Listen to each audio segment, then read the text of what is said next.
उद्धव ठाकरेंची शिवसेना असेल, राष्ट्रवादी काँग्रेस असेल, शरद पवार साहेबांची इतर राजकीय पक्ष जे महाराष्ट्रामधले आहेत, संघटना आहेत, यांनी देखील त्याला पाठिंबा दिला। आम्ही 5 तारीख मोर्चाची जाहीर केली होती, खरं तर 6 केली होती, मग ती 5 केली कारण 6 तारखेला आषाढी एकादशी असल्यामुळे। आणि हा जर मोर्चा निघाला असता तर मला असं वाटतं न भूतो असा मोर्चा हा निघाला असता। जे साधारणपणे 70-75 वर्षाचे जी लोक आहेत त्यांना कदाचित संयुक्त महाराष्ट्राचा काळ आठवला असता आणि तसंच त्याच प्रकारचं वातावरण एक महाराष्ट्रामध्ये निर्माण झालं आणि मराठी ताकद काय आहे हे देखील राज्यकर्त्यांना कळलं। मराठी माणूस एकवटला की काय होतं हेही देखील कळलं। त्याच्यामुळे परत असलेल्या भानगडीमध्ये सरकार जाणार नाही अशी मी आशा अपेक्षा बाळगतो। त्या दिवशी माझ्याकडे दादा भुसे ज्यावेळेला मंत्री आले त्यावेळेला त्यांनी मला सांगितलं की आमचं ऐकून तर घ्या। तेव्हा मी त्यांना सांगितलं होतं, मी म्हटलं तुमचं ऐकून घेईन पण ऐकणार नाही आणि या विषयामध्ये कोणतीही तडजोड होणार नाही। कारण हे काय आहे, हे स्लो पॉइझनिंग आहे। हे हळूहळू एक या गोष्टी आतमध्ये पेरायच्या आणि ते खास करून महाराष्ट्राच्याच नशिबी येणार, बाकीची राज्य कुठची ऐकणार नाहीत। उत्तर भारतातले अनेक लोक हे महाराष्ट्रामध्ये नोकरीसाठी येतात, खरं तर त्या भागामध्ये मराठी शिकवली।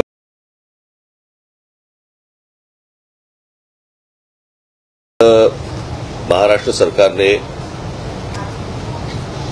हिंदी सक्तीचे दोन्ही त्यांना भाग पाडलं आणि त्यासाठी म्हणून मी तमाम महाराष्ट्रातल्या मराठी जनतेचं अभिनंदन करीन।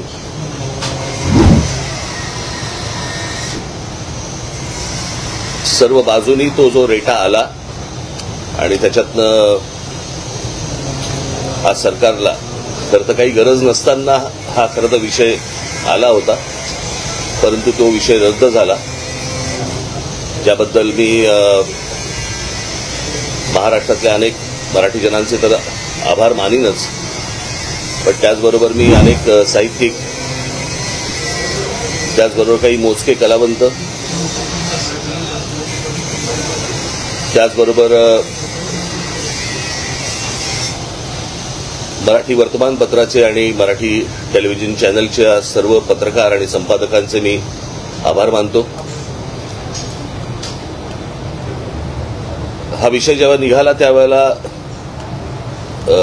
हा काही विषय क्रेडिटचा नाहीये, पण हा विषय ज्यावेळेला निघाला सरकारकडनं त्यावेळेला सर्वप्रथम आम्ही त्याला विरोध केला। त्याचं पत्रही आम्ही तुम्हाला मागच्या वेळेला तिन्ही पत्र मी तुम्हाला वाचून दाखवली होती आणि ती पत्र ज्यावेळेला गेली आणि वातावरण जसं जसं तापायला लागलं, त्याचबरोबर महाराष्ट्रामधले इतरही सगळे राजकीय पक्ष त्याच्यामध्ये उद्धव ठाकरेंची शिवसेना असेल, राष्ट्रवादी काँग्रेस असेल, शरद पवार साहेबांची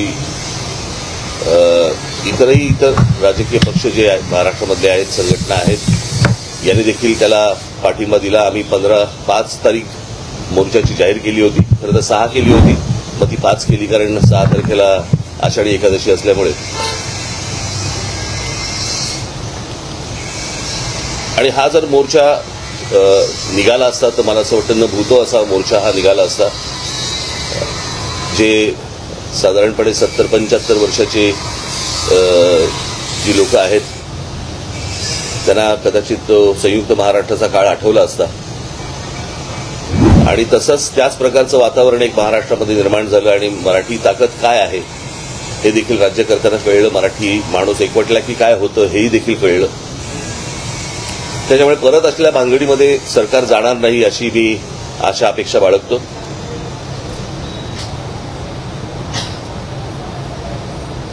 खरं तर या गोष्टी काही करायची आवश्यकताच नव्हती, काही गरजच नव्हती। त्या दिवशी माझ्याकडे दादा भुसे ज्यावेळेला मंत्री आले त्यावेळेला त्यांनी मला सांगितलं की आमचं ऐकून तर घ्या। तेव्हा मी त्यांना सांगितलं होतं, मी म्हटलं तुमचं ऐकून घेईन पण ऐकणार नाही आणि या विषयामध्ये कोणतीही तडजोड होणार नाही. कारण हे काय आहे, हे स्लो पॉइझनिंग आहे. हे हळूहळू एक एक या गोष्टी आतमध्ये पेरायच्या आणि ते खास करून महाराष्ट्राच्याच नशिबी येणार. बाकीची राज्य कुठची ऐकणार नाहीत. आणि हा प्रयत्न त्यांनी करून पाहिला, परंतु तो त्यांच्याच मला असं वाटतं अंगाशी आला आणि त्याच्यातनं तो सगळे GR मागे घेतले गेले. आता काहीतरी ते समिती नेमतायत, कोणाची ती जाधवांची. त्यांनी समिती नेमावी, त्याचा निर्णय आणावा न आणावा याच्याशी आम्हाला काही कर्तव्य नाहीये, परंतु परत ही गोष्ट होणार नाही एवढी सरकारने नक्की लक्षात ठेवावं. असल्या कोणत्याही गोष्टी आम्ही मान्य करणार नाही, या होणार नाहीत. आम्ही जेव्हा शिक्षण घेतलं किंवा आतापर्यंत जे शिक्षण होतं त्याच्यामध्ये साधारणपणे 5वी नंतर 6वी पासून हिंदी आणि संस्कृत वगैरे असले प्रकार विषय वगैरे होते. परंतु मी त्या दिवशी म्हटल्याप्रमाणे मुळात हिंदी आणण्याचा का ह्यांचा प्रयत्न आहे मला अजूनपर्यंत कळलेला नाही, कारण ह्यांना हिंदी येते म्हणून नसेल. परंतु हिंदी ही काही राष्ट्रभाषा नाही जी तुम्ही इतर राज्यांवरती लादावी अशी. आणि ही हिंदी एका प्रांताची भाषा आहे. त्या प्रांताच्या भाषेचा मग आमची खरं तर बघायला गेलं तर अनेक ह्याच्यावरती अनेक लोकांनी बोलले होते की उत्तर भारतातले अनेक लोक हे महाराष्ट्रामध्ये नोकरीसाठी येतात. खरं तर त्या भागामध्ये मराठी शिकवली पाहिजे. ते न करता म्हणजे 100-150 वर्षापूर्वीची एक भाषा 3000 वर्षापूर्वीच्या भाषेच्या वरती वरचढ होण्यासाठी प्रयत्न करायला लावतात हे लोक. तेव्हा हे मान्य होऊच शकत नाही, हे होणार नाही. काल मला त्या ह्यांचा हा जो निर्णय आला त्याच्यानंतर संजय राऊतांचा मला फोन आला होता आणि त्यांनी सांगितलं की आपल्याला काय करायचं पुढे. म्हटलं आपल्याला मोर्चा तर रद्द करायला लागेल आता. तर त्यांनी म्हणाले की आपण एक विजयी मेळावा आपण घ्यायला पाहिजे. म्हटलं घेऊया. म्हणाले मग 5 तारखेला आपण जाहीर केले तर 5 तारखेला घेऊया का. म्हटलं 5 तारखेला घेता येईल. म्हटलं आत्ता काही ठिकाण जाहीर करू नका. म्हटलं मी माझ्या लोकांशी पहिल्यांदा बोलीन, चर्चा करीन आणि चर्चा केल्यानंतर म्हटलं मग आपण एकत्र मिळून ठरवू आणि मग त्याच्यानंतर बघू आपण 5 तारखेला काय करायचं ते. तर त्याप्रमाणे 5 तारखेला तर अजून काही ठिकाण वगैरे ठरलेलं नाही. मी माझ्या सहकाऱ्यांशी बोलीन, मग त्यांच्याशी बोलणं होईल, माझे सहकारी त्यांच्याशी बोलतील आणि मग त्याच्यातनं 5 तारखेचा मेळावा होईल. तो मेळावा जरी झाला तरी त्याला काही पक्षीय त्याला लेबल लावण्यात काही अर्थ नाहीये.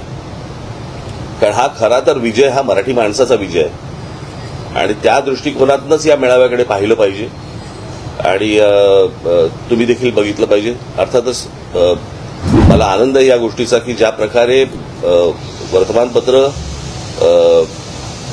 आणि टेलिव्हिजन चॅनल तुम्ही पत्रकारांनी आणि अनेक संपादकांनी ज्या प्रकारे हा विषय लावून धरला, मी खास करून तुमचं सर्वांचं मी अभिनंदन करीन. अशा बाबतीत सर्वजण जागृत असले पाहिजेत आणि कुठे कुठे काय काय गोष्टी घडतायत होत आहेत.